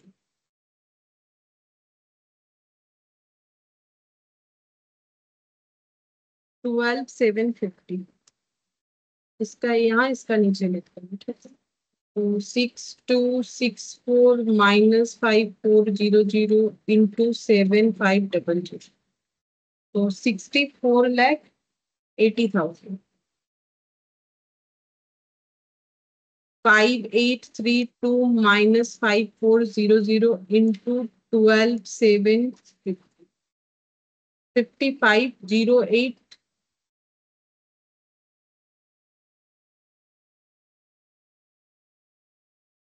08 000। अच्छा, ये हो गया ग्रॉस प्रॉफिट। अब बाकी सारे खर्चे निकालने, जैसे सबसे पहले order cost, ordering cost place करेंगे। ऑर्डरिंग कॉस्ट, ऑर्डरिंग कॉस्ट कितना करके है यहाँ पर? ऑर्डरिंग कॉस्ट है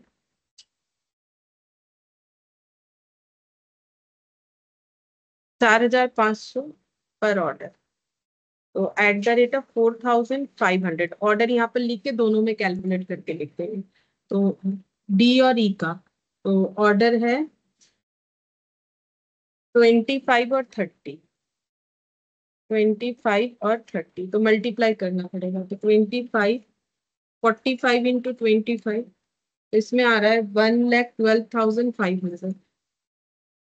और ये कितना आ रहा है? 45 इंटू 30, तो ये आ जाएगा 1,35,000। देखो कहीं मेरा कैलकुलेशन तो गलत नहीं हो रहा है। ऑर्डरिंग कॉस्ट के बाद customer visits, customer visit at the rate of 3,600। यहाँ किया था सेम वही है, बस नंबर ऑफ विजिट्स देख लेंगे। 2 और 3, तो 2 वाला डेटा तुम लोग पहले भी निकाले, तो 7,200, और 3 वाला कितना हो जाएगा? 10,800। फिर कस्टमर विजिट्स के बाद डिलीवरीज, डिलीवरीज कितना करके है? At the rate of 7,750। Distance travel, ठीक है, तो फिर यहाँ पर हो जाएगा 40 into 10, 20 into 30, 40 into 10, 20 into 30 into ये 7.5, तो ये 400 इंटू 7.5, 3,000। 600 इंटू 7.5, 4,500। और एक खर्चा प्रोडक्ट हैंडलिंग,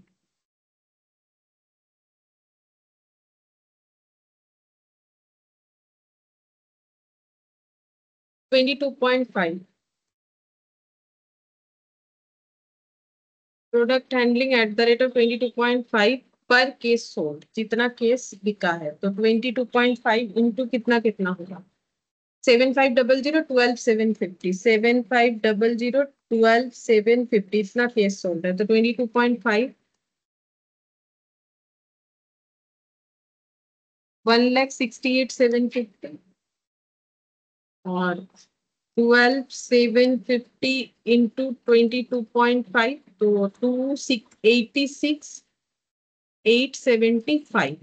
और ई है क्योंकि, तो एक एक्सपेडेड डिलीवरी का खर्चा भी यहाँ पर लगेगा।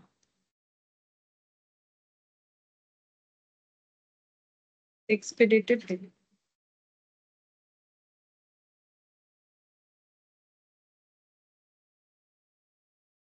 ये है at the rate of 13,500।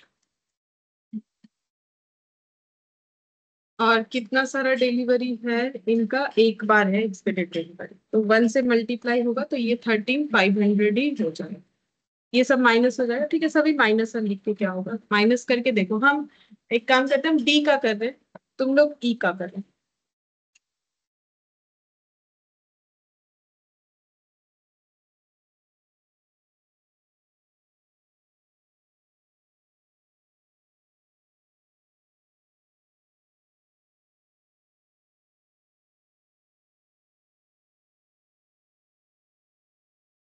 Sixty 1,88,550। बोलो इसमें आंसर आया? 50,57,325। ठीक है, देखते हैं।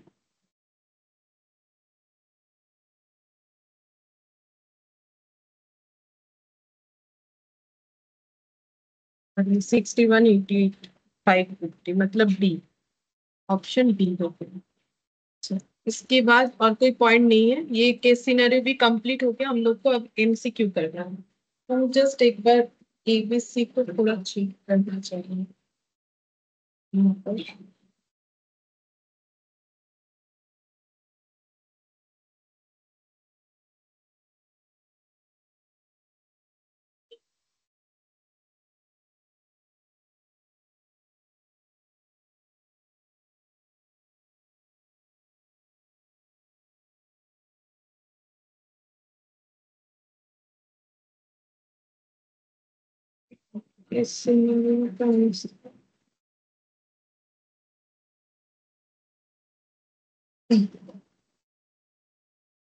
सबसे पहले बी, उसके बाद डी।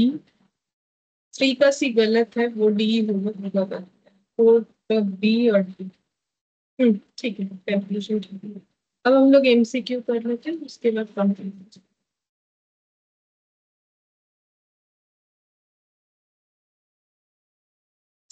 पहले ये बोला है कि एक cost driver is, cost driver का मतलब क्या होता है। तो यहाँ पर बहुत सारे पॉइंट्स बोले हुए, उसमें से हमें जो ठीक मतलब जो सही है वो आंसर देना है।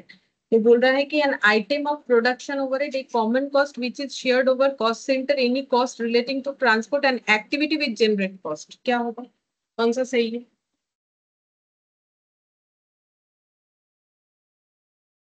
कॉस्ट ड्राइवर क्या था, एग्जाम्पल याद है, गाड़ी वाला एग्जाम्पल कि कॉस्ट ड्राइवर का मतलब ऐसा एक्टिविटी जो हमारे कॉस्ट को कम या ज्यादा करता है, ऐसा कोई फैक्टर जो हमारे कॉस्ट को कम या ज्यादा करेगा, हमारे एक्टिविटी के कॉस्ट को कम या ज्यादा करेगा। कॉस्ट ड्राइवर का मतलब जैसे अगर हम लोग गाड़ी ज्यादा किलोमीटर चलाएंगे तो हमारा तेल का खर्चा ज्यादा होगा। तो ये क्या है, कॉस्ट ड्राइवर क्या है?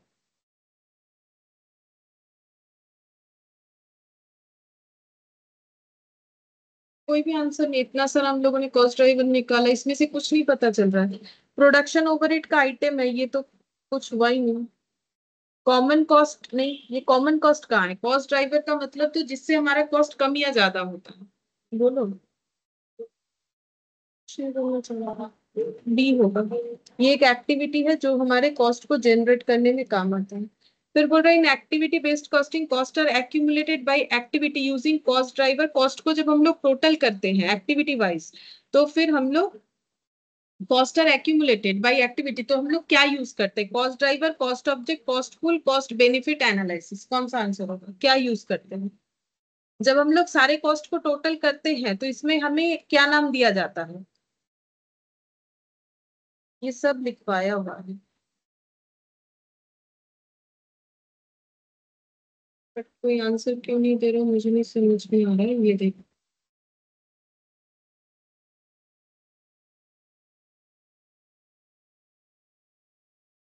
क्या लिखा जाता है इसमें?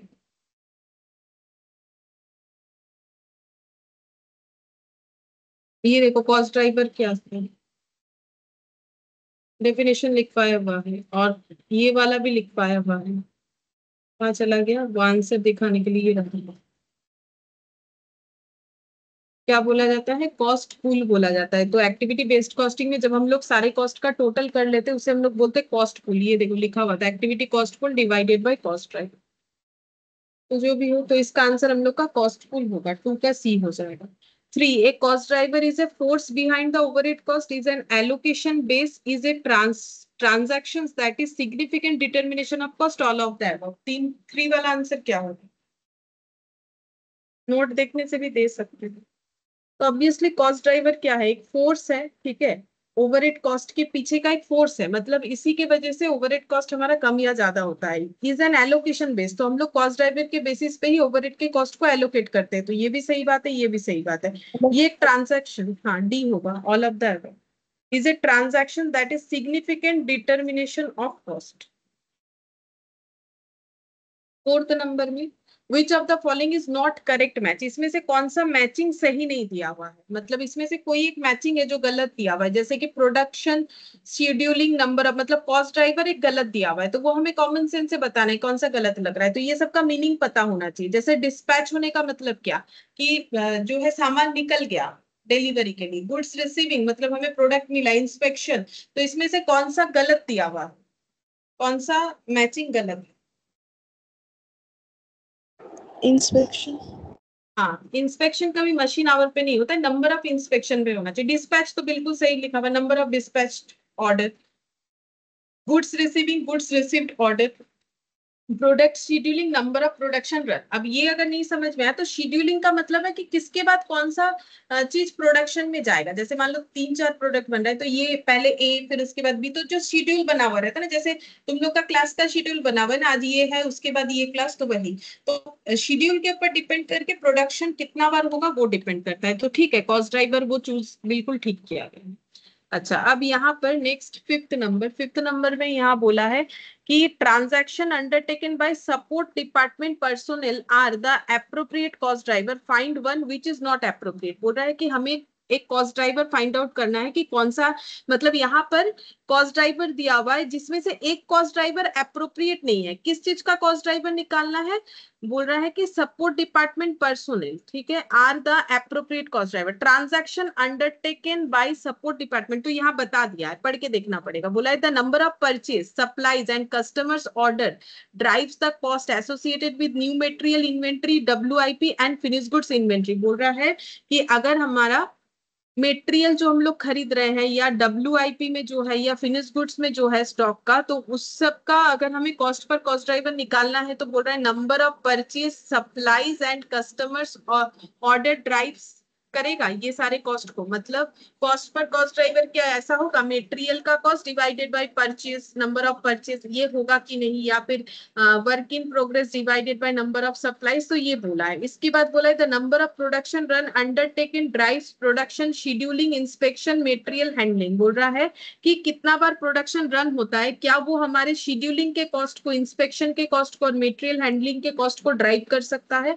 The quality of raw material issued drives the cost of receiving department cost, the number of packing orders drives the packing cost। तो इसमें से एक ऐसा हमारा कॉस्ट ड्राइवर है जो कि एप्रोप्रिएट नहीं है। तो ये इतने सारे कॉस्ट और कॉस्ट ड्राइवर दिए गए सभी पॉइंट्स पे, तो इसमें से कौन सा एप्रोप्रिएट नहीं लग रहा है वो हमें चूज करके बताना है। जैसे कि देखो मुझे ये ठीक लगा, number of packing orders drives the packing cost. बोल रहा है पैकिंग कॉस्ट कितना है वो डिपेंड करता है कितने सारे हमारे पैकिंग ऑर्डर आते हैं। जब भी ऑर्डर आता है हम लोग पैक करते हैं, तो इसका मतलब पैकिंग कॉस्ट डिपेंड करता है पैकिंग ऑर्डर पे। तो ये तो सही लग रहा है। इस तरीके से हमें एक एक चीज पढ़ के देखना है, ठीक है। फिर ये भी मुझे सही लग रहा है, नंबर ऑफ परचेज, कितना बार परचेज कर रहे हैं उससे हमारे मेटेरियल कॉस्ट को इंपैक्ट आएगा कि मेरा मेटेरियल कॉस्ट कितना हो रहा है जितना बार हम परचेज कर रहे हैं, ठीक है। तो इसके बाद डब्ल्यूआईपी का कॉस्ट, जो हमारा मेटेरियल जो है रॉ मेटेरियल इन डब्ल्यूआईपी और फिनिश गुड्स इन्वेंट्री। तो वो देखो कस्टमर्स ऑर्डर, तो मेरे पास फिनिश गुड्स जो पड़ा हुआ है उसको रखने का मेरा जो खर्चा है वो कस्टमर ऑर्डर पे डिपेंड करेगा। अगर कस्टमर बार बार ऑर्डर करता है तो मेरा वो खर्चा उतना नहीं होगा रखने का, अगर कम बार करेगा तो ज्यादा होगा। तो ये भी ठीक लग रहा है। और ये जो बोला है सप्लाईज जो है डब्ल्यूआईपी, ठीक है, ये डब्ल्यूआईपी वाला बोल रहा है कि कितना हम लोग सप्लाई दे रहे हैं उसके ऊपर डिपेंड कर रहा है। तो ये तो मुझे ठीक लग रहा है।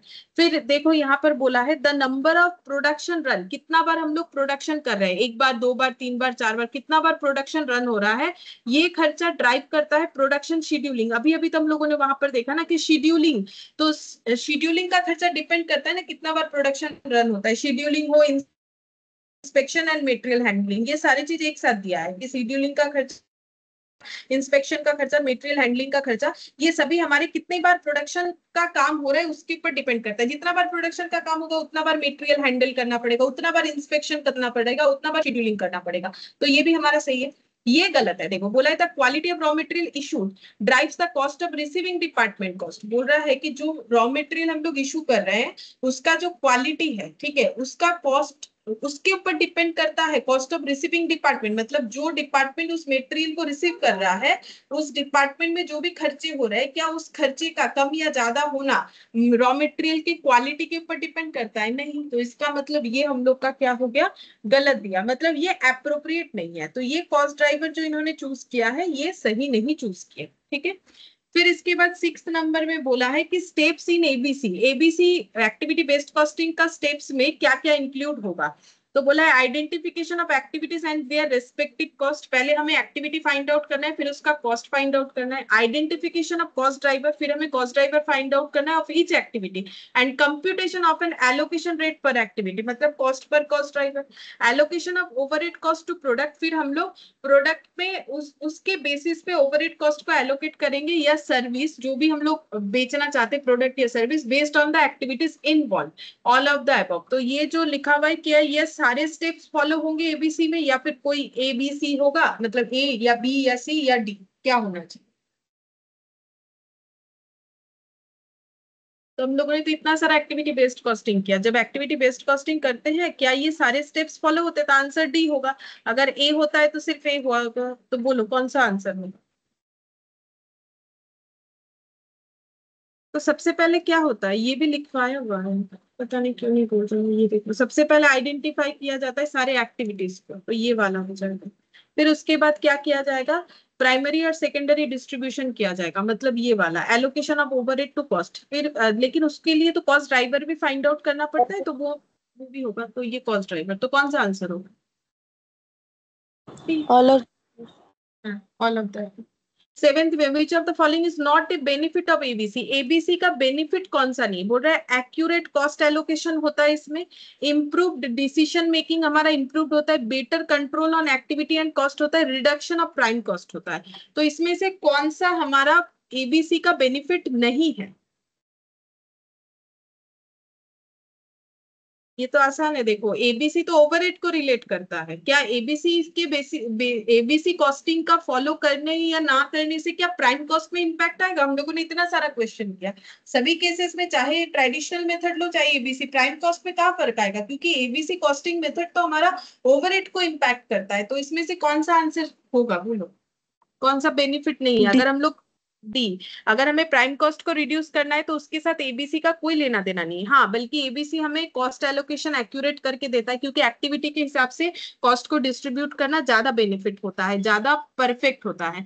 डिसीजन मेकिंग में भी हेल्प होता है, कंट्रोल भी कॉस्ट में अच्छा खासा रहता है। ठीक है, अब यहाँ पर बोला है 8th number, the steps involve for installation of ABC in A manufacturing company include the following except. बोल रहा है क्या क्या स्टेप फॉलो करना पड़ता है अगर कोई ऑर्गेनाइजेशन अपने यहाँ एबीसी कॉस्टिंग को फॉलो करना चाहता है? तो बोल रहा है कि borrowing fund, feasibility study, building up necessary IT infrastructure and training of line employees, strategy and value chain analysis। तो ये आंसर हम बता देते हैं, ये बोरोइंग फंड होगा। देखो फंड ये ऐसे भी तुम लोग कॉमन सेंस से बता सकते थे, फिर भी मैंने बता दिया। हमें क्या क्या, देखो हमें फिजिबिलिटी स्टडी करना है, कि फिजिबिलिटी स्टडी मतलब हमें एबीसी कॉस्टिंग अपने यहाँ लगाना चाहिए कि नहीं लगाना चाहिए। अगर हमारे पास बहुत सारे एक्टिविटीज है तो लगानी चाहिए। फिर क्या करना है? आईटी इंफ्रास्ट्रक्चर बनाना है, ट्रेनिंग देना है एम्प्लॉइज लोगों को, ये भी करना चाहिए। स्ट्रैटेजी बनाना है, वैल्यू चेन एनालिसिस करना चाहिए। लेकिन फंड बोरो करने के साथ क्या मतलब है? फंड बोरो करने का मतलब लोन लेना, लोन लेने के साथ एबीसी का तो कोई लिंक नहीं है, इसीलिए 8th का आंसर हमारा ए। 9th नंबर में बोला है which of the following statement are true? कौन सा स्टेटमेंट ट्रू है? ए और बी दो स्टेटमेंट दिया हुआ है, क्या दोनों ट्रू है? तो फिर आंसर हम लोग का बी होगा। अगर पहला ट्रू दूसरा फॉल्स है तो ए होगा, दोनों ही फॉल्स है तो डी होगा, पहला फॉल्स दूसरा ट्रू है तो फिर सी होगा। तो हमें पहले स्टेटमेंट पढ़ के देख लेना, फिर हम लोग ऑप्शन चूज कर सकते हैं। तो यहाँ पर बोला है कि activity based management involves activity analysis and performance measurement. तो बात तो सही है कि एक्टिविटी बेस्ड मैनेजमेंट जो है वो एक्टिविटी एनालिसिस करता है, परफॉर्मेंस को मेजर करता है। उसके बाद यहाँ पर बोला है activity based costing serve as a major source of information in activity based management. तो ये भी सही है, मैनेजमेंट के लिए मतलब अगर हम लोग एक्टिविटी बेस्ड कॉस्टिंग को फॉलो करते हैं हमारे बिजनेस में, तो हम लोग बोलेंगे कि हम लोग एक्टिविटी बेस्ड मैनेजमेंट फॉलो कर रहे हैं। तो एक्टिविटी बेस्ड मैनेजमेंट के लिए जो भी हमें इंफॉर्मेशन चाहिए उसके लिए एक्टिविटी बेस्ड कॉस्टिंग जो है मेजर सोर्स की तरह काम करेगा। तो ये भी हमारा सही है, तो आंसर हम लोग का हो जाएगा ट्रू। तो एक्टिविटी बेस्ड मैनेजमेंट का मतलब जहां पर एक्टिविटी बेस्ड कॉस्टिंग फॉलो होता है। अच्छा, अब 10th लास्ट बोल रहा है the key element of activity based budgeting are. Key element क्या है? Type of activity to be perform, मतलब हमें क्या क्या देखना चाहिए एक्टिविटी बेस्ड कॉस्टिंग के लिए? हम लोग किस तरीके का एक्टिविटी करते हैं, वो quantity of activity to be perform, कितने क्वांटिटी में करते हैं, cost of activity to be perform और उसका कॉस्ट कितना है, ऑल ऑफ दैट। क्या हमें सभी देखना चाहिए या इसमें से कोई एक देखना चाहिए आंसर क्या होगा।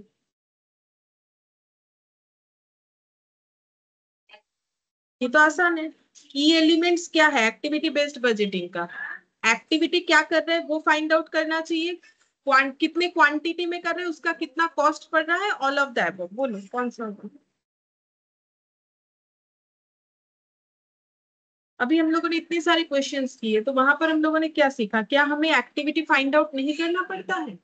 वो तो क्वेश्चन हमें दे देता है, बात अलग है, लेकिन हमें एक्टिविटी फाइंड आउट तो करना पड़ेगा ना। यहाँ पर स्टेप्स क्या लिखा था हम लोगों ने कि सबसे पहले एक्टिविटी आइडेंटिफाई करना पड़ता है, कौन सा एक्टिविटी कर रहे हैं, कितना कर रहे हैं, तो जितना कर रहे हैं उसके ऊपर ना कॉस्ट डिपेंड करेगा, तो आंसर क्या होगा? टी होगा ना, 10th का ऑल ऑफ दैट। ठीक है, देखो हम लोग का एक्टिविटी बेस्ड कॉस्टिंग जो है वो कंप्लीट हो गया है। अब रेगुलर क्लास में जो कॉस्ट शीट हो रहा है हम लोग उसी को करेंगे। ठीक है, फिर आज इतना ही करते हैं।